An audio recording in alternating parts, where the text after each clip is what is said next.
Welcome to this concept explainer brought to you by CBSC Score Lab of profsam.com. That is profsam.com. आज हम unit 7 alternating current का एक बहुत ही simple सा topic समझेंगे।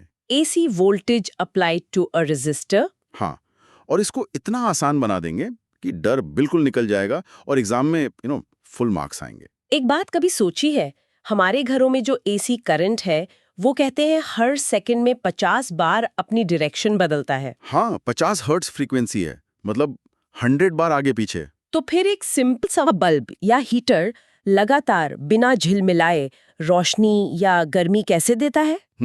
अगर करंट 0 हो रहा है तो उसे बुझ जाना चाहिए ना थोड़ी देर के लिए। हाँ, ये एक बहुत ही वैलिड सवाल है। लॉजिकली तो यही लगता है कि अगर करंट आगे पीछे हो रहा है तो पावर डिलीवरी भी रुक रुक कर होनी चाहिए। एग्जैक्टली बल्ब को फ्लिकर करना चाहिए, हीटर को हर आधे साइकिल में ठंडा हो जाना चाहिए, लेकिन ऐसा होता नहीं है। नहीं होता, क्यों? और सबसे हैरान करने वाली बात यह है कि हीटर या बल्ब को इस आगे पीछे होने से कोई फर्क ही नहीं पड़ता। अच्छा, चाहे करंट लेफ्ट से राइट जाए या राइट से लेफ्ट, वो बस गर्मी ही निकालता है। ऐसा क्यों होता है, आज इसके पीछे की फिजिक्स को हम आसान शब्दों में समझेंगे। ओके, तो इसका राज क्या है? इसका राज रेजिस्टर के बुनियादी नेचर में छुपा है।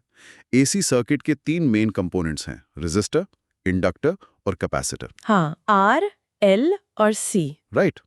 इनमें से रेजिस्टर सबसे सीधा साधा और अनुशासित है। इसकी एक ही आदत है, एनर्जी को खर्च करना, गर्मी के रूप में। सिर्फ खर्च करना? स्टोर नहीं कर सकता। नहीं, उसके पास एनर्जी स्टोर करने का कोई तरीका ही नहीं है। बिल्कुल सही। एक इंडक्टर मैग्नेटिक फील्ड में एनर्जी स्टोर कर सकता है और एक कैपेसिटर इलेक्ट्रिक फील्ड में। ओके। लेकिन रेजिस्टर के पास ऐसी कोई स्टोरेज फैसिलिटी है ही नहीं, और इसीलिए वो वोल्टेज में होने वाले हर बदलाव पर तुरंत रिएक्ट करता है। मतलब कोई डिले नहीं होता? कोई देरी नहीं, कोई बहाना नहीं, एकदम इमीडिएट रिएक्शन। इसको समझने के लिए एक एनालॉजी ले सकते हैं, जैसे हाईवे ट्रैफिक की। हाँ बिल्कुल। मान लीजिए वोल्टेज एक ग्रीन सिग्नल है और करंट गाड़ियों का फ्लो है। ठीक है। जैसे ही सिग्नल ग्रीन होता है, सारी गाड़ियां एक साथ उसी पल स्पीड पकड़ लेती हैं। जब सिग्नल रेड होता है तो सब एक साथ रुक जाती हैं। ऐसा नहीं होता कि सिग्नल ग्रीन हो गया और गाड़ियां 10 सेकंड बाद सोचना शुरू करें कि अब चलना है। अच्छा, मतलब सब कुछ एकदम इन सिंक है। Walk and word. इसी इन सिंक होने को या एक साथ होने को फिजिक्स की भाषा में इन फेज कहते हैं। ओके, इन फेज। हाँ, इसका मतलब है वोल्टेज और करंट एक दूसरे के साथ कदम से कदम मिलाकर चलते हैं। जब वोल्टेज अपनी पीक वैल्यू पर होता है, करंट भी अपनी पीक वैल्यू पर होता है। और जब वोल्टेज 0 होता है, करंट भी उसी वक्त 0 हो जाता है। तो इस इन फेज रिलेशनशिप को मन में बिठाने के लिए मैं ऐसा सोच सकती हूँ कि 2 वेव्स हैं, एक वोल्टेज की, एक करंट की। बिल्कुल। अपने मन में 2 साइन वेव्स इमेजिन करो, एक वोल्टेज की और एक करंट की। दोनों एक दूसरे के ऊपर परफेक्टली रखी हुई हैं। ठीक है। साथ में ऊपर जाती हैं, हाँ। साथ में नीचे आती हैं। यही है अ प्योर रेजिस्टर का बिहेवियर। ओके, चलो अब इसको थोड़ा टेक्निकली देखते हैं, एग्जाम में मार्क्स के लिए। हाँ, अब देखते हैं कि एनसीईआरटी इस इन फेज रिलेशनशिप को मैथमेटिकली कैसे लिखता है। ठीक है, आप प्लीज एनसीईआरटी की एग्जैक्ट लाइंस पढ़िए। जरूर। एनसीईआरटी कहता है, the AC voltage be given by V is equals to VM sin omega t. V is equals to VM sin omega t. Okay. Okay. और करंट के लिए the current is given by I is equals to IM sin omega t. दोनों में sin omega t। हाँ, आगे लिखा है where the current amplitude IM is given by IM is equals to VMR. और आखिर में clearly the voltage and current are in phase with each other.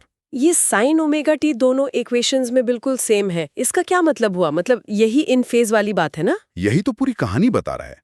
ये हिस्सा वेव के फेज यानी उसके टाइम पर पोजीशन को दिखाता है। क्योंकि दोनों इक्वेशंस में ये फैक्टर्स एक जैसा है, तो इसका मतलब उनकी वेव्स टाइम में एक साथ चल रही हैं। एग्जैक्टली। अगर वोल्टेज की इक्वेशन में sine omega T plus 30 degrees जैसा कुछ होता तो हम कहते कि दोनों में फेज डिफरेंस है। यहाँ 0 डिफरेंस है। ओके, तो इसको स्टेप बाय स्टेप तोड़ते हैं। स्टेप 1, हमने सर्किट में एक एसी वोल्टेज लगाया जिसका फॉर्मूला है V is equal to VM sin omega t। ये हमारा इनपुट है। करेक्ट। स्टेप 2, रेजिस्टर का बस एक ही नियम है जो हमेशा हर पल लागू होता है, ओम्स लॉ। मतलब I equals VR। करेक्ट। और ओम्स लॉ यहाँ पर इंस्टेंटेनियस वैल्यूज के लिए भी काम करता है। स्टेप 3, हम बस V की वैल्यू को ओम्स लॉ में डाल देंगे। ओके। तो I = Vm sin omega T R हो जाता है।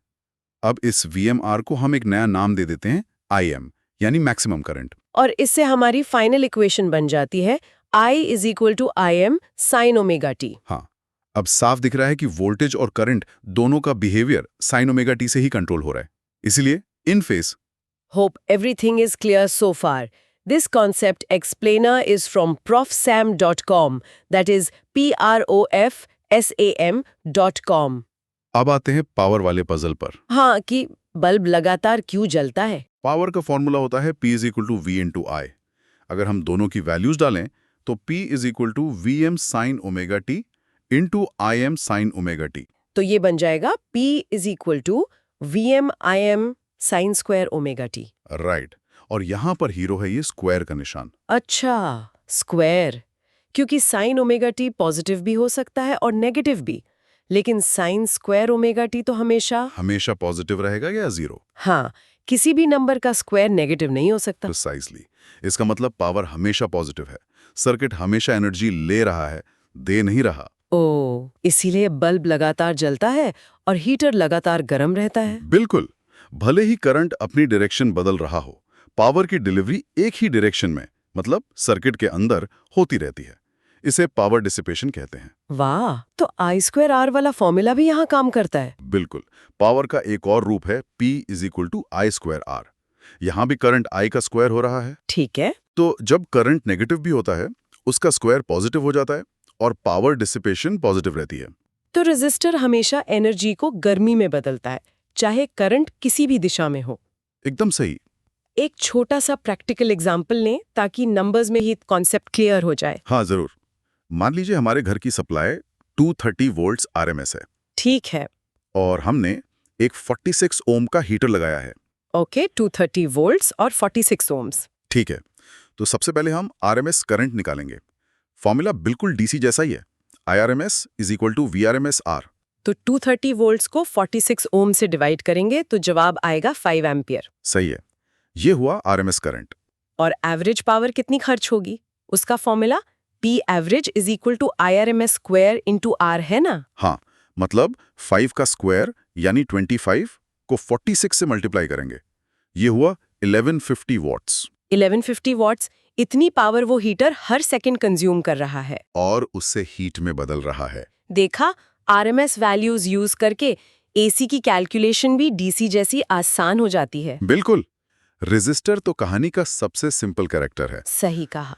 असली ट्विस्ट तब आता है जब हम इसके दो अलग स्वभाव वाले रिश्तेदारों से मिलते हैं, इंडक्टर और कैपेसिटर। हाँ, वहां वोल्टेज और करंट इन फेज नहीं रहते और AC सर्किट्स की असली दुनिया वहीं से शुरू होती है। ये तो आसान लगता है, लेकिन इस सिंपल कॉन्सेप्ट में भी ऐसी जगह है जहां स्टूडेंट्स के नंबर कट जाते हैं। बिल्कुल हैं। उन्हें साइलेंट किलर्स कहते हैं। तो पहली गलती क्या है? पहली और सबसे बड़ी गलतफहमी, स्टूडेंट्स सोचते हैं कि AC सर्किट में रेजिस्टेंस भी ऑल्टरनेट करता है। ओह, जैसे वोल्टेज और करंट कर रहे हैं वैसे R भी। हाँ, उन्हें लगता है R की वैल्यू भी बदल रही होगी। ये बिल्कुल गलत है। क्यों? रेजिस्टेंस एक मटेरियल की प्रॉपर्टी है, वो फिक्स रहती है। एक 46 ओम का रेजिस्टर हमेशा 46 ओम का ही रहेगा, चाहे उससे DC करंट गुजारें या AC। बिल्कुल। सिर्फ वोल्टेज और करंट की वैल्यूज बदलती हैं, R रॉक सॉलिड कांस्टेंट रहता है। ठीक है, तो R की वैल्यू कांस्टेंट है, ये हमेशा याद रखना है। अब दूसरी गलती, जिसका जिक्र हमने शुरू में किया था, जब करंट नेगेटिव होता है तो स्टूडेंट सोचते हैं कि रेजिस्टर सर्किट को पावर सप्लाई कर रहा है, जैसे एक बैटरी करती है। हाँ, ये भी एक कंसेप्चुअल एरर है। रेजिस्टर एक पैसिव कंपोनेंट है। पैसिव मतलब वो हमेशा एनर्जी कंज्यूम या डिसिपेट ही कर सकता है, कभी प्रोड्यूस नहीं कर सकता। ओह, ओके। पावर का फॉर्मूला P = I²R इस बात को साबित करता है। हाँ, I का स्क्वायर हमेशा पॉजिटिव होता है। इसका मतलब रेजिस्टर हमेशा एनर्जी लेता है, देता कभी नहीं। एक तरफ से ट्रैफिक आने वाला रास्ता है, दो तरफ से नहीं। बिल्कुल सही। Power dissipation is always positive for a resistor. चलो, अब इन आइडियाज को हमेशा के लिए दिमाग में लॉक करने के लिए कुछ मेमोरी एंकर्स का इस्तेमाल करते हैं। ठीक है। पहला, एक लाइन याद रखो, रेजिस्टर इन फेज ऑलवेज डिसिपेटिंग। इन फेज ऑलवेज डिसिपेटिंग, छोटा और असरदार है। यानी फेज हमेशा साथ में और एनर्जी हमेशा खर्च होती है। परफेक्ट। दूसरा, एक फिजिकल जेस्चर। जब भी रेजिस्टर के बारे में सोचो, अपने दोनों हाथ एक साथ ऊपर नीचे करो, साथ में ऊपर, साथ में नीचे। ये सिंक्रोनाइज्ड मोशन आपको हमेशा इन फेज की याद दिलाएगा। ये अच्छा है। किनेस्थेटिक लर्निंग, एक्शन से याद रखना। और तीसरा, आर से याद रखो, रिस्पॉन्सिव। रिस्पॉन्सिव? हाँ, रेजिस्टर वोल्टेज को इमीडिएटली रिस्पॉन्ड करता है, बिना किसी डिले के। जैसा वोल्टेज वैसा करंट, एकदम रिस्पॉन्सिव। रिस्पॉन्सिव रेजिस्टर, ये भी याद रहेगा। तो आज की इस गहरी चर्चा को 3 सिंपल एग्जाम सेफ पॉइंट्स में समराइज करते हैं। Okay, point number 1। पॉइंट 1, एक प्योर रेजिस्टिव सर्किट में एसी वोल्टेज और करंट हमेशा इन फेज होते हैं। उनके बीच का फेज डिफरेंस 0 होता है। पॉइंट 2, रेजिस्टर के लिए ओम्स लॉ V = IR हर पल, हर इंस्टेंटेनियस वैल्यू के लिए वैलिड है। और RMS वैल्यूज के लिए भी VRMS = IRMS × R फॉर्मूला आराम से इस्तेमाल होता है। और पॉइंट 3, रेजिस्टर हमेशा पावर को हीट के फॉर्म में डिसिपेट करता है। एवरेज पावर का फॉर्मूला है P = IRMS² × R। और सबसे इंपॉर्टेंट, करंट की डायरेक्शन रिवर्स होने पर भी पावर डिसिपेशन हमेशा पॉजिटिव रहती है। हाँ, इन 3 पॉइंट से रेजिस्टर का पूरा कॉन्सेप्ट क्लियर हो जाता है। और ये समझना जरूरी है क्योंकि इसी एसी टेक्नोलॉजी ने दुनिया बदल दी। अच्छा। डीसी और एसी की एक वॉर ऑफ करंट्स हुई थी, थॉमस एडिसन और निकोला टेस्ला के बीच। एडिसन डीसी को सपोर्ट करते थे, इसलिए जीता क्योंकि ट्रांसफॉर्मर्स, जो इंडक्टर के प्रिंसिपल पर काम करते हैं, एसी वोल्टेज को आसानी से बढ़ा या घटा सकते हैं। इससे हाई वोल्टेज पर पावर को दूर दूर तक भेजना बहुत एफिशिएंट हो गया।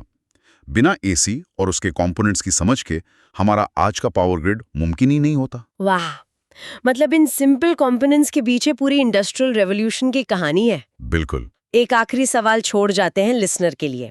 हमने बात की स्मूथ साइन वेव की, जो हमें पावर ग्रिड से मिलती है। लेकिन सोचिए, हमारे कंप्यूटर्स और फोन्स की डिजिटल दुनिया में, जहां signals sharp on off pulses जैसे होते हैं, वहां ये रेजिस्टर, इंडक्टर और कैपेसिटर कैसे बिहेव करते होंगे? जब सिग्नल एक झटका हो, एक स्मूथ लहर नहीं, ये एक बहुत ही दिलचस्प सवाल है। और इसका जवाब? इसका जवाब हाई फ्रीक्वेंसी इलेक्ट्रॉनिक्स की नींव है, पर वो कहानी फिर कभी। 12th CBSE फिजिक्स, केमिस्ट्री और मैथ्स में मैक्सिमम मार्क्स लाने के लिए profsam.com पर विजिट करें। That is PROF SAM, right? Yes, PROFSAM.com। अगली बार मिलेंगे एक नए कंसेप्ट के साथ। तब तक सोचते रहिए,